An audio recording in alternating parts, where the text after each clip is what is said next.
প্রথম অধ্যায় আকাইদ। আকাইদ আরবি শব্দ, এটি বহুবচন। এর অর্থ হলো বিশ্বাসমালা। এর একবচন হলো আকিদা, যার অর্থ বিশ্বাস। ইসলামের মৌলিক বিষয়সমূহের প্রতি বিশ্বাসকে আকাইদ বলা হয়, যেমন আল্লাহ, নবী, রাসূল, ফেরেশতা, আসমানি কিতাব, আখিরাত, তাকদীর, পুনরুত্থান ইত্যাদির প্রতি বিশ্বাস স্থাপন করা। এ অধ্যায় শেষে আমরা আকাইদের ধারণা বর্ণনা করতে পারব, তাওহীদের ধারণা, তাৎপর্য ও তাওহীদে বিশ্বাসের গুরুত্ব ব্যাখ্যা করতে পারব, অর্থসহ কালিমা তাইয়্যিবা ও কালিমা শাহাদাত শুদ্ধ উচ্চারণে বলতে ও ব্যাখ্যা করতে পারব। ঈমান মুজমাল, ঈমানের সংক্ষিপ্ত পরিচয় অর্থসহ শুদ্ধ উচ্চারণে বলতে ও ব্যাখ্যা করতে পারব। আল্লাহর কতিপয় গুণবাচক নামের অর্থ ব্যাখ্যা করতে পারব। রিসালাতের ধারণা ও প্রয়োজনীয়তা ব্যাখ্যা করতে পারব। আখিরাতের ধারণা, বিশ্বাসের গুরুত্ব ও পর্যায়সমূহ ব্যাখ্যা করতে পারব। নৈতিকতা উন্নয়নে আকাইদের গুরুত্ব বিশ্লেষণ করতে পারব। পাঠ ১, তাওহীদ। তাওহীদের ধারণা। তাওহীদ আরবি শব্দ, বাংলা ভাষায় একে বলা হয় একত্ববাদ। আল্লাহ তাআলাকে এক ও অদ্বিতীয় সত্তা হিসেবে বিশ্বাস করাকে তাওহীদ বা একত্ববাদ বলা হয়। আল্লাহ তাআলাই একমাত্র সৃষ্টিকর্তা, পালনকর্তা, রিজিকদাতা। তিনি ব্যতীত ইবাদতের যোগ্য কেউ নেই। তিনিই হলেন একমাত্র ইলাহ। তিনি সকল দুষ্ত্রুটি থেকে মুক্ত। আল্লাহ তাআলার প্রতি এরূপ বিশ্বাসই হলো তাওহীদ। আল্লাহ তাআলা বলেন, কুল হুয়াল্লাহু আহাদ,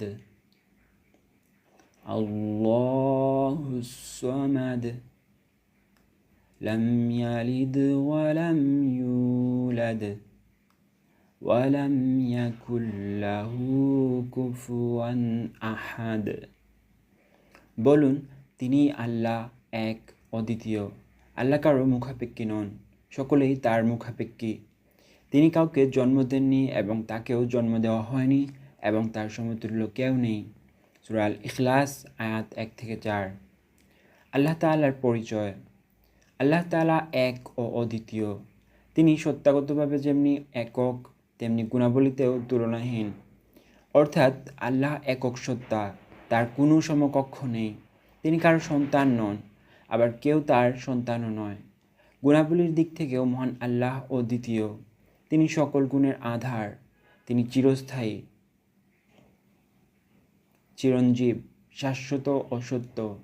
তিনি সৃষ্টিকর্তা, পালনকর্তা, রক্ষাকর্তা, পুরস্কারদাতা, শাস্তিদাতা ইত্যাদি। তিনি লা শারিক, তার সমান বা সমকক্ষ কেউ নেই। তার গুণাবলীর সাথে কোনো কিছুরই তুলনা করা যায় না। তার তুলনা একমাত্র তিনি নিজেই। তাওহীদের তাৎপর্য। আমরা আমাদের চারপাশে নানা রকম জিনিস দেখতে পাই। সুন্দর সুন্দর ফুল, ফল, গাছপালা, তরুলতা, পশু পাখি ইত্যাদি। এছাড়া রয়েছে নদীনালা, পাহাড়, পর্বত, বন, জঙ্গল, সাগর, মহাসাগর। আরও আছে বিশাল আকাশ, চন্দ্র, সূর্য, গ্রহ, নক্ষত্র ইত্যাদি। আমরা খালি চোখে দেখতে পাই না এমন অনেক বস্তু এবং প্রাণীও রয়েছে। এসব কিছুই সৃষ্টিজগতের অন্তর্গত। এগুলো সৃষ্টিকর্তা ছাড়া নিজ হাতে সৃষ্ট হয়নি। নিশ্চয়ই একজন স্রষ্টা এগুলো সৃষ্টি করেছেন। তিনি হলেন মহান আল্লাহ। তিনি সব কিছু সৃষ্টি করেছেন। তার কোনো সাহায্যকারীর প্রয়োজন হয়নি। তিনি কোন অর্থাৎ হও বলার সাথে সাথেই সব কিছু সৃষ্টি হয়ে যায়। বিশ্বজগতের সব কিছুই তিনি মানুষের কল্যাণের জন্য সৃষ্টি করেছেন। মানুষ জ্ঞান বুদ্ধি প্রয়োগ করে এগুলো থেকে উপকার লাভ করে। সুতরাং মানুষের উচিত তার স্রষ্টার প্রতি কৃতজ্ঞতা প্রকাশ করা, এক আল্লাহ তাআলার আনুগত্য ও ইবাদত করা। তার ইবাদতে অন্য কাউকে শরীক করা যাবে না। এভাবে মহান আল্লাহর তাওহীদ বা একত্ববাদের প্রতি অনুগত হলে মানুষ দুনিয়া ও আখিরাতের জীবনে কল্যাণ ও সফলতা লাভ করতে পারে। তাওহীদে বিশ্বাসের গুরুত্ব। তাওহীদ বা আল্লাহ তাআলার একত্ববাদে বিশ্বাস আকাইদের সবচেয়ে গুরুত্বপূর্ণ বিষয়। ঈমান ও ইসলামের মূল ভিত্তি হলো তাওহীদ। তাওহীদে বিশ্বাস না করলে কেউ মুমিন বা মুসলিম হতে পারে না। সকল নবী রাসূল আলাইহিসসালাম তাওহীদের দাওয়াত দিয়েছেন। সকলেই ঘোষণা করেছেন যে আল্লাহ তাআলা এক ও অদ্বিতীয়। তার তুল্য কিছুই নেই। তাওহীদে বিশ্বাস মানুষকে দুনিয়াতে কল্যাণ দান করে, আর তাওহীদে বিশ্বাসীগণ আখিরাতে জান্নাত লাভ করবেন। তাওহীদে বিশ্বাসের উদাহরণ: আমরা সকলেই হজরত ইব্রাহিম আলাইসাল্লামের নাম শুনেছি। তিনি ছিলেন একজন নবী ও রাসূল এবং মুসলিম জাতির পিতা। তিনি এক মূর্তিপূজক পরিবারে জন্মগ্রহণ করেন। তার পিতা ছিলেন মন্দিরের পুরোহিত। তার সময়ের লোকজন আল্লাহ তাআলার একত্ববাদে বা তাওহীদে বিশ্বাস করত না, বরং তারা মূর্তি পূজা করত। তাদের রাজা নমরুদের উপাসনা করত। হজরত ইব্রাহিম আলাইসাল্লাম এসব করতেন না। তিনি ভাবলেন মূর্তি বা নমরুদ কোনো কিছুর স্রষ্টা হতে পারে না, কেননা এগুলো নিজেরাই ধ্বংসশীল, সুতরাং এদের উপাসনা করা ঠিক নয়। এভাবে তিনি স্রষ্টা সম্পর্কে চিন্তা করতে লাগলেন। প্রথমে তিনি ভাবলেন যে আকাশের তারকা, চন্দ্র, সূর্য ইত্যাদি হয়তো মানুষের সৃষ্টিকর্তা, কিন্তু এগুলো একে একে অদৃশ্য হয়ে গেলে তিনি বুঝতে পারলেন যে এগুলো মানুষের স্রষ্টা বা ইলাহ নয়, কেননা এগুলো কোনোটাই স্থায়ী নয়। এরা অস্ত যায়, অদৃশ্য হয়, বরং এসব কিছু যিনি সৃষ্টি করেছেন এবং সুন্দরভাবে পরিচালনা করেন, তিনিই ইলাহ, তিনিই মাবুদ। অতঃপর তিনি সেই অদৃশ্য সত্তার প্রতি ঈমান আনলেন ও তাওহীদে বিশ্বাস স্থাপন করলেন। এভাবে বিশ্বজগতের নানা সৃষ্টির প্রতি লক্ষ্য করে হজরত ইব্রাহিম আলাইসাল্লাম মহান আল্লাহর একত্ববাদের সাক্ষ্য প্রদান করলেন। অতএব তাওহীদ অর্থ একত্ববাদ। আল্লাহ তাআলা তার সত্তা ও গুণাবলীতে এক ও অদ্বিতীয়। আমরা তাওহীদে বিশ্বাস করব এবং সে অনুযায়ী আমল করব। আল্লাহ তাআলার সাথে কোনো কিছুকে শরীক করব না। তাওহীদের শিক্ষা: আকাইদের সর্বপ্রথম ও প্রধান বিষয় হলো তাওহীদ। তাওহীদ অর্থ আল্লাহ তাআলাকে এক ও অদ্বিতীয় বলে বিশ্বাস করা, তার সঙ্গে কাউকে শরীক না করা। তাওহীদ থেকে আমরা নিম্নলিখিত শিক্ষা লাভ করতে পারি: আমরা আল্লাহ তাআলাকে এক ও অদ্বিতীয় বলে বিশ্বাস করব এবং তার সাথে কাউকে শরীক করব না। 2. আমরা একমাত্র আল্লাহ তাআলার ইবাদত করব, তিনি ব্যতীত অন্য কারো ইবাদত করব না। 3. আল্লাহ তাআলা আমাদের সৃষ্টি করেছেন এবং পৃথিবীর সব কিছু তিনি আমাদের জন্য সৃষ্টি করেছেন, এজন্য আমরা সর্বদা আল্লাহর শুকরিয়া আদায় করব। 4. আল্লাহ তাআলা বিপদাপদ থেকে একমাত্র মুক্তিদাতা, সুতরাং বিপদাপদ থেকে পরিত্রাণের জন্য আমরা সব সময় আল্লাহর কাছেই সাহায্য প্রার্থনা করব। 5. আমরা আল্লাহর গুণবাচক নামসমূহ জানব ও সেই সব নামে তাকে ডাকব এবং আল্লাহর গুণে গুণান্বিত হওয়ার চেষ্টা করব। 6. আল্লাহ তাআলা আমাদের সব সময় দেখছেন এবং আমাদের সকল কাজের হিসাব রাখছেন, সুতরাং আমরা সর্বদা ভালো কাজ করব এবং অন্যায়, অত্যাচার ও সর্বপ্রকার পাপ কাজ থেকে দূরে থাকব। পার্ট 2, কালিমা তাইয়্যিবা, লা ইলাহা ইল্লাল্লাহ মুহাম্মাদুর রাসূলুল্লাহ। আল্লাহ ছাড়া কোনো ইলাহ বা মাবুদ নেই। মুহাম্মদ সাল্লাল্লাহু আলাইহি সাল্লাম আল্লাহর রাসূল। তাৎপর্য: কালিমা তাইয়্যিবা অর্থ হলো পবিত্র বাক্য। এটি তাওহীদ, ঈমান ও ইসলামের মূল ভিত্তি। এ কালিমা স্বীকার না করলে কেউ ইসলামে প্রবেশ করতে পারে না। এ কালিমার দুটি অংশ।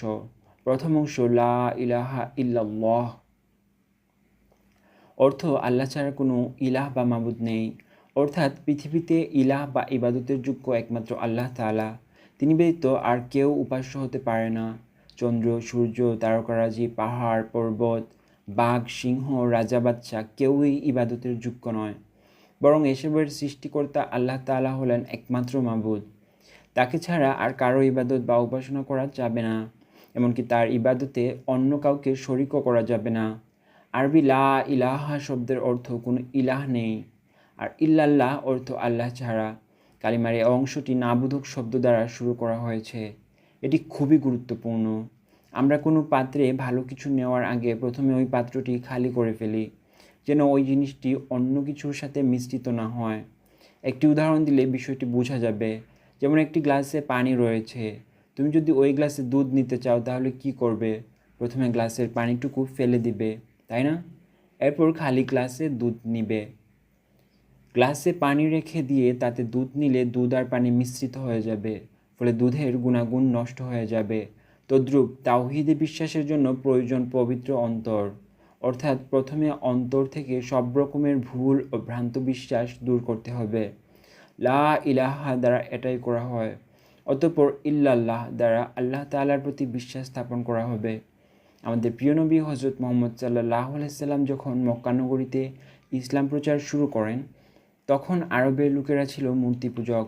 তারা নানারূপ মূর্তি, গাছপালা, চন্দ্র, সূর্য, পাহাড়, পর্বত ইত্যাদির পূজা করত। এজন্য রাসূলুল্লাহ সাল্লাল্লাহু আলাইহি সাল্লাম এক কালিমার দাওয়াত দেন। ফলে আরবের লোকজন মূর্তি পূজা থেকে অন্তরকে পরিষ্কার করে আল্লাহ পাকের প্রতি বিশ্বাস স্থাপন করে। দ্বিতীয় অংশ, মুহাম্মাদুর রাসূলুল্লাহ। অর্থ, মুহাম্মদ সাল্লাল্লাহু আলাইহি সাল্লাম আল্লাহর রাসূল। অর্থাৎ মুহাম্মদ সাল্লাল্লাহু আলাইহি সাল্লাম আল্লাহ তাআলার প্রেরিত নবী ও রাসূল। এ কথার উপর বিশ্বাস স্থাপন ঈমানের অংশ। কালিমা তাইয়্যিবার প্রথম অংশের প্রতি বিশ্বাস স্থাপন করা যেমন জরুরি, দ্বিতীয় অংশের প্রতি ঈমান আনাও তেমনই আবশ্যক। আল্লাহর একত্ববাদে বিশ্বাসের পাশাপাশি মহানবী হযরত মুহাম্মদ সাল্লাল্লাহু আলাইহি সাল্লামের প্রতিও বিশ্বাস স্থাপন করতে হবে, কেননা তার মাধ্যমেই আমরা মহান আল্লাহ পাকের পরিচয় লাভ করি। তিনি আমাদের নিকট আল্লাহ তাআলার বাণী পৌঁছে দিয়েছেন। ভালো মন্দ, সত্য মিথ্যা ইত্যাদি তিনিই আমাদের শিক্ষা দিয়েছেন। আর এসব তিনি নিজ থেকে শিক্ষা দেননি, বরং মহান আল্লাহর নির্দেশেই শিক্ষা দিয়েছেন। সুতরাং আমরা বিশ্বাস করব যে হযরত মুহাম্মদ সাল্লাল্লাহু আলাইহি সাল্লাম আল্লাহ তাআলার মনোনীত বান্দা। তিনি নবী ও রাসূল। তিনি যে বাণী নিয়ে এসেছেন তা আল্লাহ তাআলার পক্ষ থেকে অবতীর্ণ, যাতে রয়েছে মানুষের জীবন পরিচালনার যথার্থ বিধিবিধান। কালিমা তাইয়্যিবা ঈমানের মূল ভিত্তি। অতএব আমরা শুদ্ধভাবে কালিমা পড়ব, এর অর্থ বুঝে আন্তরিকভাবে বিশ্বাস করব এবং এর মর্মানুসারে জীবনের সকল কাজ পরিচালনা করব। পার্ট ৩, কালিমা শাহাদাত। আশহাদু আল্লা ইলাহা ইল্লাল্লাহু ওয়াহদাহু লা শারীকা লাহ ওয়া আশহাদু আন্না মুহাম্মাদান আবদুহু ওয়া রাসূলুহু। আমি সাক্ষ্য দিচ্ছি যে আল্লাহ ছাড়া আর কোনো ইলাহ নেই, তিনি একক, তার কোনো শরিক নেই। আমি আরও সাক্ষ্য দিচ্ছি যে নিশ্চয়ই মুহাম্মদ সাল্লাল্লাহু আলাইহি সাল্লাম তার বান্দা ও রাসূল। তাৎপর্য: কালিমা শাহাদাত হলো সাক্ষ্যদানের বাক্য, অর্থাৎ এ কালিমা দ্বারা ঈমানের সাক্ষ্য দেওয়া হয়। আমরা এ কালিমা উচ্চারণের মাধ্যমে আল্লাহ তাআলার একত্ববাদ ও মুহাম্মদ সাল্লাল্লাহু আলাইহি সাল্লামের রিসালাতের সাক্ষ্য প্রদান করি। আল্লাহ তাআলা আমাদের সৃষ্টি করেছেন, তিনি আমাদের রব। তিনি আমাদেরকে রিজিক দেন, প্রতিপালন করেন, সুস্থতা দান করেন। তিনি আমাদের নানারূপ নিয়ামত দান করেন। আলো, বাতাস, পানি, খাদ্য সব কিছুই তার দান। সুতরাং আমাদের উচিত তার প্রতি কৃতজ্ঞতা প্রকাশ করা। অপরদিকে হযরত মুহাম্মদ সাল্লাল্লাহু আলাইহি সাল্লাম আল্লাহ তাআলার প্রেরিত নবী ও রাসূল।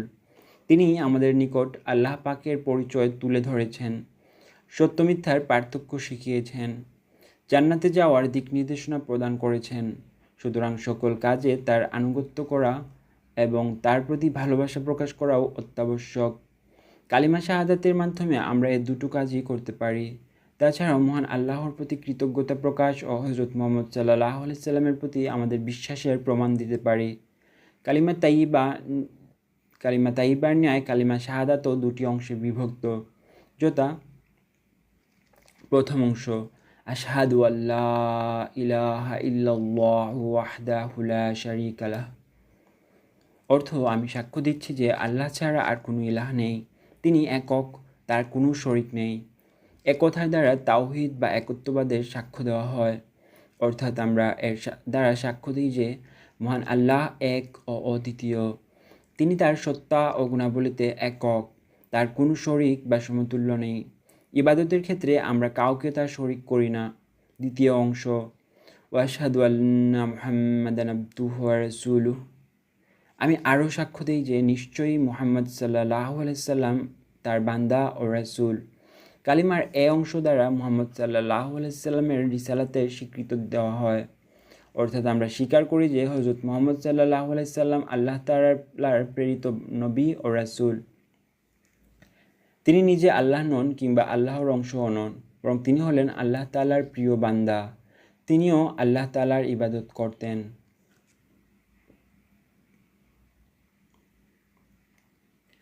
তবে তার বিশেষ বৈশিষ্ট্য হলো তিনি আল্লাহ তাআলার মনোনীত সর্বশেষ ও সর্বশ্রেষ্ঠ নবী ও রাসূল।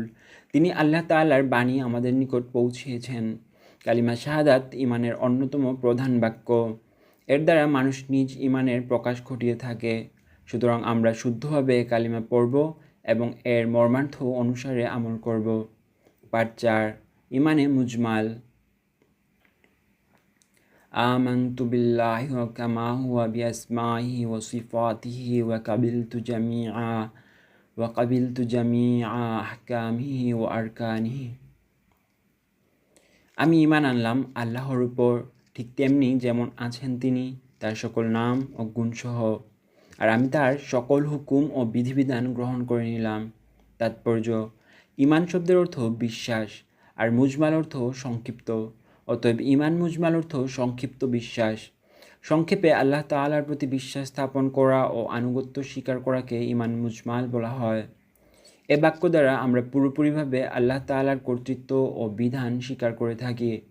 আল্লাহ তাআলা এক ও অদ্বিতীয়, তিনি অতুলনীয়, কোনো কিছুই তার তুল্য নয়, আবার তার ন্যায়ও অন্য কিছু নেই। তার সত্তা ঠিক তারই মতো, কোনো মানুষ তার সত্তা আকার আকৃতির কল্পনাও করতে পারে না। তিনি যেমন আছেন সেরূপই তাকে বিশ্বাস করতে হবে। তার সুন্দর সুন্দর নাম রয়েছে, তিনি সকল গুণের অধিকারী, সব রকম গুণ তার মধ্যে পূর্ণমাত্রায় রয়েছে। এসব নাম ও গুণের প্রতি আমাদের বিশ্বাস করতে হবে। মানুষের কল্যাণের জন্য তিনি নানা আইনকানুন প্রদান করেছেন। নবী রাসূলগণ এগুলো মানুষের নিকট পৌঁছিয়েছেন। আল্লাহ তাআলার দেওয়া এসব বিধিবিধান মানুষকে সফলতা ও মুক্তি দান করে। এগুলো অনুসরণ করলে, মেনে চললে দুনিয়া ও আখিরাতে শান্তি পাওয়া যায়। সুতরাং আমরা সর্বদা তার আদেশগুলো মেনে চলব। যেসব কাজ থেকে মহান আল্লাহ আমাদের নিষেধ করেছেন সেসব কাজ বর্জন করব। আমরা ঈমান মুজমাল শুদ্ধরূপে পড়ব, এর অর্থ বুঝে আন্তরিকভাবে তা স্বীকার করব, আর জীবনের সর্বাবস্থায় এবং সকল কাজে আল্লাহ তাআলার আদেশ নিষেধ মেনে চলব। পাঠ ৫, আল আসমাউল হুসনা। আল আসমাউল হুসনা আরবি শব্দ। আল আসমা শব্দের অর্থ নামসমূহ, আর হুসনা অর্থ সুন্দরতম। অতএব আল আসমাউল হুসনা অর্থ সুন্দরতম নামসমূহ। আল্লাহ তাআলার সুন্দর সুন্দর নামকে একত্রে আল আসমাউল হুসনা বলা হয়।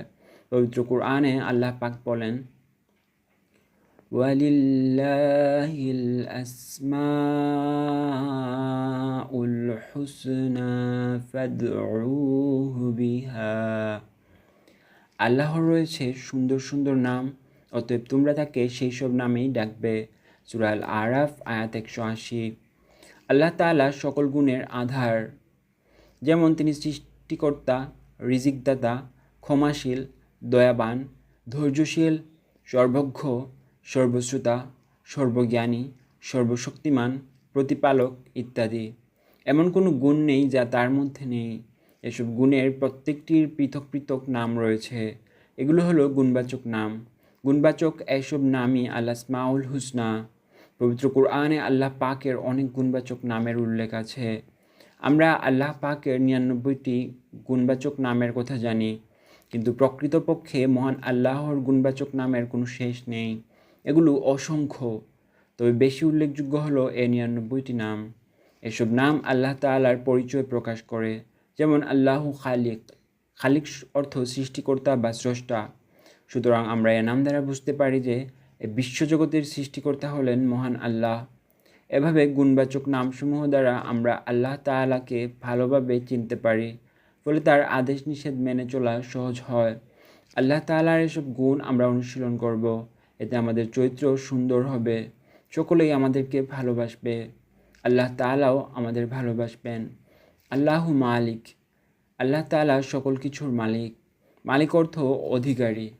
তিনি আসমান, জমিন, চন্দ্র, সূর্য, গ্রহ, নক্ষত্র, পাহাড়, পর্বত, গাছপালা, নদী, সাগর সব কিছুর অধিপতি।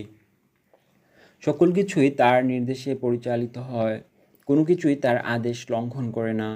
পশু পাখি, কীটপতঙ্গের মালিকও তিনি। পৃথিবীতে বড় ছোট সকল বস্তুই তার মালিকানার অন্তর্ভুক্ত। আল্লাহ তাআলা মানুষেরও মালিক। আমাদের জীবন মৃত্যু তারই নিয়ন্ত্রণে। আমাদের ধন সম্পদ, সোনা রূপা সব কিছুর প্রকৃত মালিকও তিনি। পৃথিবীতে আমরা তার প্রতিনিধি, এই হিসেবে আমরা ধন সম্পদের আমানতদার মাত্র। আল্লাহ তাআলা কিয়ামত ও পরকালের মালিক। জান্নাত জাহান্নাম তারই অধিকারে। শেষ বিচারের দিনের মালিকও তিনি। এক কথায় বিশ্বজগতে যা কিছু আছে সব কিছুর মালিক হলেন মহান আল্লাহ। আল্লাহু কারিম। কারিম আরবি শব্দ, এর অর্থ দয়াময়, মহানুভব, উদার ইত্যাদি। আল্লাহ তাআলা অতীব মহান, করুণাময়। উদারতা, দয়া, মায়া, স্নেহ, সহনশীলতা, ঔদার্য, ক্ষমা ইত্যাদি গুণাবলী পরিপূর্ণভাবে তার সত্তায় বিদ্যমান রয়েছে। আল্লাহ অসীম, তাই তার মায়া, ক্ষমা, সহনশীলতা ইত্যাদি সীমাহীন। আমাদের কেউ কাউকে দয়া দেখালে, ক্ষমা করলে আমরা ওই ব্যক্তিকে কতই না মহান ভাবি, আদর্শবান ব্যক্তি হিসেবে তার গুণগান করি। কিন্তু মহান আল্লাহ চেয়ে কত বড় দয়াময়, উদার, ক্ষমাশীল তা আমরা অনুমানও করতে পারি না। কেননা তিনি তো মহামহিম, অসীম সত্তার অধিকারী। তিনি সকল সৃষ্টির প্রতি উদার ও মহানুভব। আলো, বাতাস, পানি, চন্দ্র, সূর্য, জীবজন্তু, পাহাড়, নদী, আসমান, জমিন সবই আল্লাহর নিয়ামত। বিনিময় প্রত্যাশা ছাড়া উদারভাবে অকাতরে তিনি সকলের প্রতি নিয়ামত বিতরণ করেন। তার মহানুভবতার কোনো সীমা নেই। তার এ অসীম এবং অফুরন্ত দয়া, মায়া ও উদারতার জন্য সকলকে তার প্রতি কৃতজ্ঞতা প্রকাশ করা উচিত, শুকর আদায় করা উচিত। মহান আল্লাহর গুণবাচক নামের অনুসরণে আমরাও অন্যের প্রতি উদার ও দয়াপূর্ণ আচরণ করব, কথায়, কাজে, বাস্তব জীবনে মহানুভব হব। আল্লাহু আলিম। আলিম আরবি শব্দ, এর অর্থ সর্বজ্ঞ, অর্থাৎ যিনি সব কিছু জানেন বা যিনি সকল জ্ঞানের অধিকারী। আল্লাহ তাআলা হলেন আলিম, তিনি সকল জ্ঞানের আধার। তার জ্ঞান অসীম, তার জ্ঞানের পরিমাপ করা যায় না, কোনো কিছুই তার জ্ঞানের বাইরে নয়।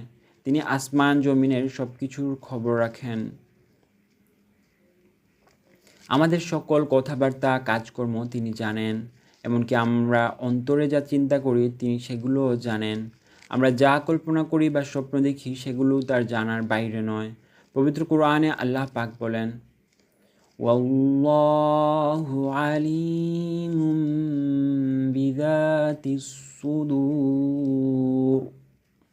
অন্তরে যা আছে আল্লাহ সে সম্পর্কে বিশেষভাবে অবহিত। সূরা আলে ইমরান আয়াত 154। আল্লাহ তাআলার জ্ঞান সীমাহীন, তার জ্ঞানকে কেউই ফাঁকি দিতে পারে না। ক্ষুদ্র পিপীলিকার সমস্ত খবরও তার জানা। সমুদ্রের তলদেশে কিংবা মহাশূন্যে কোথায় কি হচ্ছে সবই তিনি জানেন। মোট কথা সবই তার জ্ঞানের আওতাধীন। সুতরাং আমরা সবসময় একথা মনে রাখব, আল্লাহ তাআলা অসন্তুষ্ট হন এমন কোনো কাজ করব না। আল্লাহু হাকিম। হাকিম আরবি শব্দ, এর অর্থ প্রজ্ঞাময়, হিকমতের অধিকারী, সুবিজ্ঞ, সুনিপুণ, কর্মদক্ষ। মহান আল্লাহর গুণবাচক নাম হিসেবে হাকিম অর্থ আল্লাহ তাআলা অত্যন্ত প্রজ্ঞাময়, সুদক্ষ, সুনিপুণ ও হিকমতের মালিক। এই মহাবিশ্ব তিনি যেমন সর্বোত্তম দক্ষতার সাথে সৃজন করেছেন, তেমন মহান প্রজ্ঞা, সুনিপুণ ও সুদক্ষ কৌশলের সাথে আবহমানকাল থেকে পরিচালনা করছেন। আকাশের তারকারাজি, স্বাদ, গন্ধ ও রূপরস যেদিকেই আমরা তাকাই সর্বত্রই এক সুন্দর সুনিপুণ কৌশল দেখতে পাই। তাই তো মহান আল্লাহ বলেন, যিনি সৃষ্টি করেছেন স্তরে স্তরে সপ্তাকাশ, দয়াময় আল্লাহর দৃষ্টিতে তুমি কোনো খুঁত দেখতে পাবে কি? তুমি আবার তাকিয়ে দেখো, কোনো ত্রুটি দেখতে পাও কি না। সূরা আল মুলক আয়াত 3। মহান আল্লাহর মহাপ্রজ্ঞার নিদর্শন দেখে আমরা তার প্রতি সুদৃঢ় ঈমান আনব, শ্রদ্ধায় বিনম্রভাবে তাকে স্মরণ করব। সমগ্র সৃষ্টিকুলের মধ্যে যে প্রজ্ঞা ও হিকমত বিদ্যমান তা উপলব্ধি করে নিজেরা চিন্তাশীল হব, বিজ্ঞান ও প্রযুক্তি চর্চায় উৎসাহী হব, খাঁটি ঈমানদার হওয়ার পাশাপাশি অনুসন্ধিৎসু বিজ্ঞানমনস্ক হব।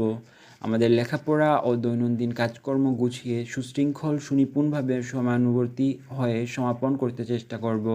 তাতে আমাদের জীবন সার্থক ও সফল হবে। পাঠ 6, রিসালাত। রিসালাত শব্দটি আরবি, এর অর্থ বার্তা, খবর, চিঠি বা সংবাদ বহন। রাসূলগণ যে কর্তব্য ও দায়িত্ব পালন করেন তাকে বলা হয় রিসালাত। আল্লাহ তাআলা নবী রাসূলগণকে নানা দায়িত্ব দিয়ে প্রেরণ করেছেন, যেমন মানুষকে আল্লাহ তাআলার দিকে আহ্বান করা, সত্য দিন প্রচার করা, সত্য ও ন্যায়ের পথে চলা, মহান আল্লাহর বাণী পৌঁছে দেওয়া ইত্যাদি। রাসূলগণের এ সকল দায়িত্বকে এক কথায় রিসালাত বলা হয়। ইসলামী আকিদায় তাওহীদের পরই রিসালাতের স্থান। এক্ষেত্রে নবুয়ত ও রিসালাত প্রায় সমার্থক। নবী রাসূলগণের পরিচয়। নবী রাসূলগণ হলেন মহান আল্লাহর প্রেরিত পুরুষ বা মনোনীত বান্দা। নবুয়ত ও রিসালাতের দায়িত্ব পালনের জন্য আল্লাহ তাআলা তাদের নির্বাচিত করেছেন। যিনি নবুয়তের দায়িত্ব পালন করেন তিনি হলেন নবী, আর রিসালাতের দায়িত্ব পালনকারীকে বলা হয় রাসূল। নবী রাসূলগণ আল্লাহর প্রিয় বান্দা ও প্রেরিত পুরুষ। তার কেউ আল্লাহর অংশ বা আল্লাহ তাআলার পুত্র ছিলেন না, বরং মানুষের মধ্য থেকে আল্লাহ পাক তাদের নির্বাচন করেছেন। তারা বিশেষ সম্মান ও মর্যাদার অধিকারী। তারা মাসুম বা নিষ্পাপ ছিলেন।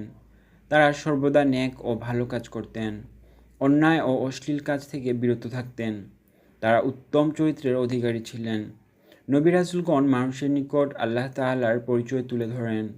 তারা মানুষকে মহান আল্লাহর দিকে দাওয়াত দিতেন, মানুষকে সত্য ও ন্যায়ের শিক্ষা দিতেন।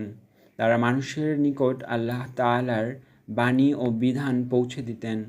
আল্লাহ পাকের আদেশ নিষেধ মেনে চলতে মানুষকে হাতে কলমে শিক্ষা দিতেন। তারা সবসময় মানুষের কল্যাণ কামনা করতেন। নবী রাসূলের পার্থক্য। নবী ও রাসূলের মধ্যে পার্থক্য রয়েছে।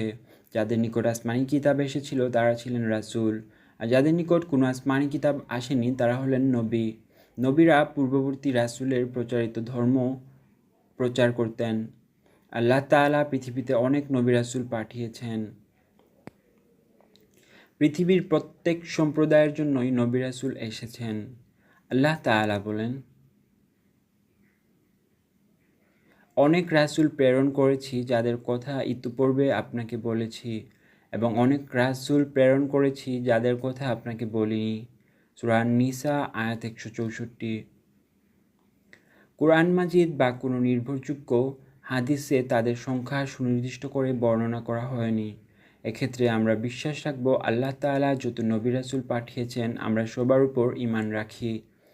সর্বপ্রথম নবী ছিলেন হযরত আদম আলাইহিসসালাম, আর সর্বশেষ ও সর্বশ্রেষ্ঠ নবী ও রাসূল আমাদের প্রিয় নবী হযরত মুহাম্মদ সাল্লাল্লাহু আলাইহি সাল্লাম। তারপর দুনিয়াতে আর কোনো নবী আসেননি, আসবেনও না। নবী রাসূল প্রেরণের প্রয়োজনীয়তা। মহান আল্লাহ নানা কারণে মানুষের মধ্যে নবী রাসূল প্রেরণ করেছেন। নিম্নে এর কয়েকটি কারণ উল্লেখ করা হলো। নবী রাসূলগণ মানুষকে আল্লাহ পাকের পরিচয় জানিয়েছেন। তারা আমাদেরকে আল্লাহ তাআলা ও সত্য দ্বীনের প্রতি আহ্বান করতেন। ভালো মন্দ, ন্যায় অন্যায় ইত্যাদির পার্থক্য নবী রাসূলগণই শিক্ষা দিতেন। তারা মানুষকে উন্নত ও উত্তম চরিত্রের শিক্ষা দিতেন। তারা মানুষকে জান্নাতে যাওয়ার পথ দেখাতেন। কিভাবে জাহান্নামের শাস্তি থেকে বেঁচে থাকা যায় সে শিক্ষা দিতেন। তারা মানুষের নিকট আসমানি কিতাবসমূহের বাণী পৌঁছে দিতেন। হাতে কলমে মানুষকে আল্লাহ তাআলার বিধান শিক্ষা দিতেন। রিসালাতে বিশ্বাসের গুরুত্ব। রিসালাতে বিশ্বাস করার গুরুত্ব অপরিসীম। তাওহীদের পরই রিসালাতের স্থান। রিসালাতে অর্থাৎ নবী রাসূলগণকে বিশ্বাস না করলে কেউ মুমিন হতে পারে না, কেননা নবী রাসূলগণই আমাদের আল্লাহ তাআলার পরিচয় জানিয়েছেন, তার বাণী পৌঁছে দিয়েছেন। তাদের বিশ্বাস না করলে আল্লাহ তাআলা ও তার বাণীকে অস্বীকার করা হয়। অতএব ঈমানের অন্যতম অঙ্গ হচ্ছে রিসালাতের প্রতি বিশ্বাস স্থাপন করা। নবী রাসূলগণ ছিলেন আল্লাহ তাআলার প্রিয় বান্দা ও প্রেরিত মানব। মানুষের হিদায়াতের জন্য আল্লাহ তাআলা তাদের প্রেরণ করেছেন। মহান আল্লাহর প্রেরিত সব নবী রাসূলের প্রতি আমরা ঈমান আনব, তাদের আনিত বাণীকে সম্মান করব, আর সর্বশেষ নবী হযরত মুহাম্মদ সাল্লাল্লাহু আলাইহি সাল্লামের দেখানো পথে আমাদের জীবন পরিচালনা করব। পাঠ ৭, আখিরাত। আখিরাত অর্থ পরকাল। মানুষের দুনিয়ার জীবনকে বলা হয় ইহকাল, আর ইহকালের পরের জীবনই হলো পরকাল। আরবিতে একে বলা হয় আখিরাত। মানুষের মৃত্যুর পরবর্তী জীবনকে বলা হয় আখিরাত। এ জীবনের শুরু আছে কিন্তু শেষ নেই। আখিরাতে মানুষ জান্নাতের শান্তি বা জাহান্নামের শাস্তি ভোগ করবে। আখিরাতে বিশ্বাসের গুরুত্ব। তাওহীদ ও রিসালাতে বিশ্বাসের পরপরই আমাদেরকে আখিরাতে বিশ্বাস করতে হবে। আখিরাতে বিশ্বাস না করলে কেউ মুমিন হতে পারবে না। আখিরাতে বিশ্বাস মানুষকে চরিত্রবান ও সৎকর্মশীল করে তোলে, কেননা যে ব্যক্তি আখিরাতে বিশ্বাস করে সে জানে আখিরাতে মানুষকে দুনিয়ার কাজের প্রতিদান দেওয়া হবে।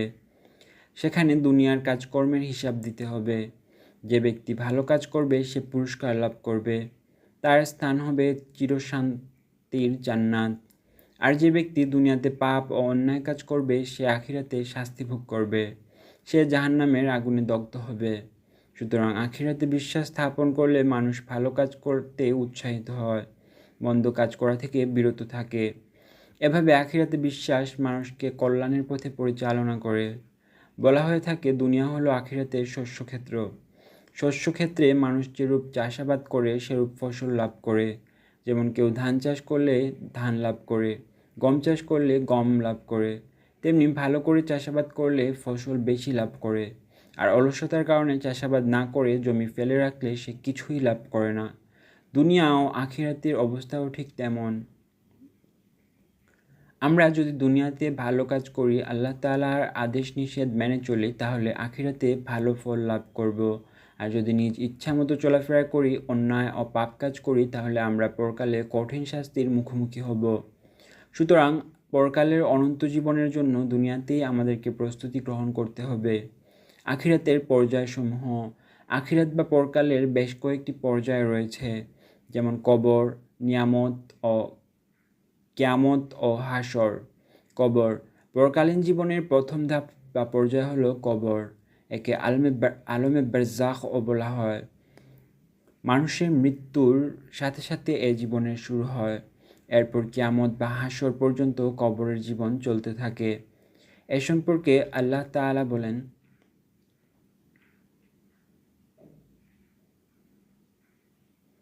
আর তাদের সামনে বারজাখ থাকবে পুনরুত্থান দিবস পর্যন্ত। সূরা আল মুমিনুন আয়াত 100। মৃত্যুর পর মানুষকে কাফন পরিয়ে কবরে রাখা হয়। এই সময় কবরে দুজন ফেরেশতা আগমন করেন। তাদের নাম মুনকার নাকির। তারা মৃত ব্যক্তিকে 3টি প্রশ্ন করেন। এগুলো হলো, তোমার রব কে, তোমার দিন কি, এবং তোমার নবী কে। যেসব লোকের কবর দেওয়া হয় না তারাও এ প্রশ্ন থেকে রেহাই পায় না। দুনিয়ার জীবনে যারা আল্লাহ তাআলাকে বিশ্বাস করে এবং রাসূলের নির্দেশ মেনে চলে, তারা এ প্রশ্নগুলোর সঠিক উত্তর দিতে পারবে। তাদের কবর হবে শান্তিময়। আর যারা দুনিয়াতে ঈমান আনেনি, দিন মেনে চলেনি, তারা এসব প্রশ্নের উত্তর দিতে পারবে না। তারা সে সময় শুধু আফসোস করবে। কবরের জীবন তাদের জন্য হবে অতি কষ্টদায়ক। কিয়ামত। কিয়ামত অর্থ মহাপ্রলয়। পৃথিবীতে এমন এক সময় আসবে যখন মানুষ আল্লাহ তাআলাকে ভুলে যাবে। দুনিয়াতে আল্লাহ বলার মতো কোনো লোক থাকবে না। সে সময় আল্লাহ পাক দুনিয়া ধ্বংস করে দিবেন। তার নির্দেশে হযরত ইসরাফিল আলাইহিস সালাম সিংহায় ফুঁক দিবেন। ফলে মহাপ্রলয় ঘটবে। এ দুনিয়ায় যা কিছু আছে সব ধ্বংস হয়ে যাবে। পাহাড় পর্বত তুলার ন্যায় আকাশে উঠতে থাকবে। পৃথিবীর নিচের সমুদয় ধনসম্পদ বের হয়ে আসবে। সব কিছু উলটপালট হয়ে যাবে। কোনো প্রাণী বা বস্তু অবশিষ্ট থাকবে না। কেবল আল্লাহ তাআলা থাকবেন। তিনি ব্যতীত আর কেউ বিরাজমান থাকবে না। এ অবস্থাকেই বলা হয় কিয়ামত বা মহাপ্রলয়। হাসর। হাসর শব্দের অর্থ সমাবেশ, ভিড়, চাপ ইত্যাদি।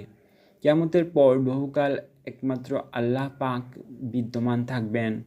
অতঃপর তিনি পুনরায় সমস্ত প্রাণীকে জীবিত করবেন। তার হুকুমে হযরত ইসরাফিল আলাইহিস সালাম দ্বিতীয়বার সিংহায় ফুঁক দিবেন। ফলে সকল প্রাণী পুনরায় জীবিত হবে। একে বলা হয় মৃত্যুর পর পুনরুত্থান। এ সময় একজন ফেরেশতা সবাইকে আহ্বান করবেন। ফলে সকলে একটি বিশাল ময়দানে সমবেত হবে। একে বলা হয় হাসর। আল্লাহ তাআলা এখানে সকলের পাপ পুণ্যের হিসাব নিবেন। সকল মানুষকে সে সময় আল্লাহ তাআলার সামনে জবাবদিহি করতে হবে। যেদিন সূর্য মাথার অতি নিকটে থাকবে। প্রচণ্ড গরমে মানুষ ঘামতে থাকবে। এমনকি অনেকে ঘামের মধ্যে সাঁতার কাটবে। আল্লাহ রাব্বুল আলামিনের আরশের ছায়া ব্যতীত সেদিন অন্য কোনো ছায়া তথা আশ্রয়স্থল থাকবে না। ঈমানদার পুণ্যবানগণ সেদিন আরশের ছায়াতলে স্থান লাভ করবেন। তাদের ডান হাতে আমলনামা দেওয়া হবে। আমলনামায় দুনিয়ার জীবনের সকল পাপ পুণ্যের হিসাব লেখা থাকবে। পাপীরা বাম হাতে আমলনামা পাবে। এরপর আল্লাহ পাক মহাবিচার শুরু করবেন। এটি হলো শেষ বিচারের দিন। এদিন মহান আল্লাহ হবেন একমাত্র বিচারক। নবী রাসূল ও ফেরেশতাগণ এদিন সাক্ষী হবেন। মানুষের অঙ্গপ্রত্যঙ্গগুলোও এদিন সাক্ষ্যদান করবে। আমাদের প্রিয় নবী হযরত মুহাম্মদ সাল্লাল্লাহু আলাইহি সাল্লাম এদিন তার উম্মতদের জন্য সুপারিশ করবেন। হাসরের ময়দানে মানুষের পাপ পুণ্যের ওজন করা হবে। এটি সম্পন্ন হবে মিজানের মাধ্যমে। মিজান হলো পরিমাপক যন্ত্র। যাদের পুণ্যের পাল্লা ভারী হবে তারা জান্নাত লাভ করবে। তারা জান্নাতের নানা রকম নিয়ামত ভোগ করবে, সেখানে তারা যা চাইবে তাই পাবে। যাদের মিজানে পাপের পাল্লা ভারী হবে তারা হবে জাহান্নামী। জাহান্নাম হলো ভীষণ কষ্টের স্থান, সেখানে তারা আগুনে দগ্ধ হবে, তবে কখনো মারা যাবে না, বরং কষ্ট ভোগ করতে থাকবে। মৃত্যুর পরবর্তী অনন্ত জীবনই হলো আখিরাত, সেখানে মানুষের পাপ পুণ্যের হিসাব নেওয়া হবে। পুণ্যবানগণ জান্নাতে প্রবেশ করবে আর পাপীরা জাহান্নামের শাস্তি ভোগ করবে। সুতরাং আমরা দুনিয়াতে তাওহীদ, রিসালাত ও আখিরাতে বিশ্বাস করব, আল্লাহ তাআলার আদেশ নিষেধ মেনে চলব, ন্যায় ও সৎ কাজ করব, তবে পরকালে চিরশান্তির জান্নাত লাভ করতে পারব।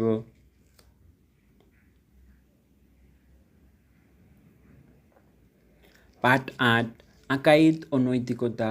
ইসলামের মূল বিষয়সমূহের প্রতি বিশ্বাস স্থাপন করার নামই আকাইদ, যেমন তাওহীদ, রিসালাত, আখিরাত ইত্যাদি।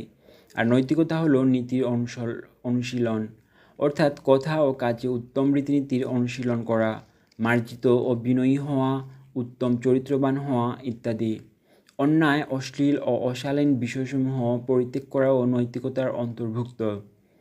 নৈতিকতা ও নীতির অনুসরণ মানবজীবনের গুরুত্বপূর্ণ সম্পদ। নীতিহীন মানুষ পশুর সমান। পশুর কোনোরূপ নীতিবোধ নেই, সে যা ইচ্ছা তাই করতে পারে। ভালো মন্দ, কল্যাণ ও কল্যাণ কোনো কিছুরই সে পরোয়া করে না, সে শুধু নিজের লাভ ও কল্যাণই বুঝে। নীতিহীন মানুষও ঠিক তেমনি, সে কোনোরূপ আইনকানুন বিধিবিধান মানে না, সে নৈতিক আচরণ পালন করে না, বরং নিজের লাভের জন্য সে অপরের ক্ষতি সাধন করে থাকে। মিথ্যা, প্রতারণা, ধোঁকা দেওয়া, পরচর্চা ইত্যাদি তার চরিত্রে ফুটে ওঠে। সমাজে সে নানারূপ অশান্তি সৃষ্টি করে, ফলে সমাজের কেউই তাকে বিশ্বাস করে না, কোনো মানুষই তাকে ভালোবাসে না। অন্যদিকে নৈতিকতা মানুষকে প্রকৃত মানুষের পরিণত করে। নীতিবোধসম্পন্ন মানুষ সমাজে শ্রদ্ধা ও ভালোবাসা লাভ করে, সকলেই তাকে সম্মান করে। আকাইদ ও নৈতিকতার সম্পর্ক অত্যন্ত গভীর। আকাইদ বা ইসলামী বিশ্বাসসমূহ মানুষকে নৈতিকতার শিক্ষা দেয়। যে ব্যক্তি আকাইদের বিষয়গুলো ভালোভাবে বিশ্বাস করে তার চরিত্র সুন্দর হয়। সে সবসময় নীতি ও উত্তম আদর্শের অনুসরণ করে। অন্যায়, অত্যাচার, অশ্লীলতা থেকে সে সর্বদা দূরে থাকে। সে কখনো দুর্নীতিকে প্রশ্রয় দেয় না, বরং সমাজ থেকে দুর্নীতি প্রতিরোধে সে সচেষ্ট হয়। আকাইদের প্রথম বিষয় হলো তাওহীদ। তাওহীদ হলো একত্ববাদ, মহান আল্লাহ তাআলাকে এক ও অদ্বিতীয় বলে বিশ্বাস করা। তিনি সকল কিছুর স্রষ্টা ও মালিক, তিনি সকল ক্ষমতার অধিকারী ইত্যাদি বিশ্বাস করা। তাওহীদে এরূপ বিশ্বাসী ব্যক্তি কখনো অনৈতিক কাজ করতে পারে না, কেননা সে জানে যে তার সৃষ্টিকর্তা আল্লাহ রাব্বুল আলামিন, তিনি তাকে সর্বদা দেখছেন এবং তার সকল কাজের হিসাব রাখছেন। সুতরাং সে সর্বদা আল্লাহ তাআলার হুকুম মতো জীবনযাপন করে, অন্যায়, অত্যাচার ও পাপ কাজ থেকে দূরে থাকে। তাওহীদের পরেই আসে রিসালাত। রিসালাত হলো নবী রাসূলগণের উপর বিশ্বাস। তারা আল্লাহ তাআলার মনোনীত বান্দা। তারা ছিলেন মানবজাতির মধ্যে শ্রেষ্ঠজন। তারা নিষ্পাপ ও উন্নত নৈতিক চরিত্রের অধিকারী। সুতরাং রিসালাতে বিশ্বাস মানুষ নবী রাসূলগণের চরিত্র দ্বারা প্রভাবিত হয়। তাদের ন্যায় সেও উত্তম চরিত্র অনুশীলন করে। উদ্ধত ও অশালীন চলাফেরা ও কথাবার্তা তার থেকে কখনো প্রকাশ পায় না। আখিরাতে বিশ্বাস আকাইদের অন্যতম অংশ। আখিরাত হলো পরকাল। মানুষের এ দুনিয়ার জীবনই শেষ নয়, বরং মৃত্যুর সাথে সাথে আরেক জীবনের শুরু হবে, এরই নাম আখিরাত। এ জীবনের শুরু আছে কিন্তু শেষ নেই। এ জীবন অনন্ত ও চিরস্থায়ী। আখিরাতে মানুষের দুনিয়ার কাজকর্মের হিসাব নেওয়া হবে। দুনিয়াতে যে ভালো ও নেক কাজ করবে, আখিরাতে সে চিরশান্তির জান্নাত লাভ করবে। আর দুনিয়ায় যে অন্যায় ও পাপ কাজ করবে, আখিরাতে সে চরম শাস্তির মুখোমুখি হবে, তার ঠিকানা হবে জাহান্নাম। সুতরাং আখিরাতে বিশ্বাস মানুষকে দুনিয়ার জীবনে ভালো কাজ করতে উৎসাহিত করে। আখিরাতের সফলতা ও শান্তির আশায় মানুষ ভালো কাজ করে, সকলের সাথে মিলেমিশে চলে এবং উত্তম চরিত্রবান হয়। অন্যদিকে আখিরাতের শাস্তির ভয়ে মানুষ মন্দ ও অশ্লীল কাজ পরিত্যাগ করে, অন্যায়, অত্যাচার ও পাপ কাজ থেকে দূরে থাকে। এভাবে মানুষ আখিরাতে বিশ্বাসের ফলে নৈতিকতা অনুশীলন করে থাকে। অতএব নৈতিকতা অর্জনে আকাইদের ভূমিকা অত্যন্ত গুরুত্বপূর্ণ। আমরা ভালোভাবে তাওহীদ, রিসালাত ও আখিরাতে বিশ্বাস করব। দুনিয়াতে নৈতিকতার অনুশীলন করব, অনৈতিক কাজকে কখনোই পছন্দ করব না। তাহলে আমরা ইহকাল ও পরকালে সফলতা লাভ করব।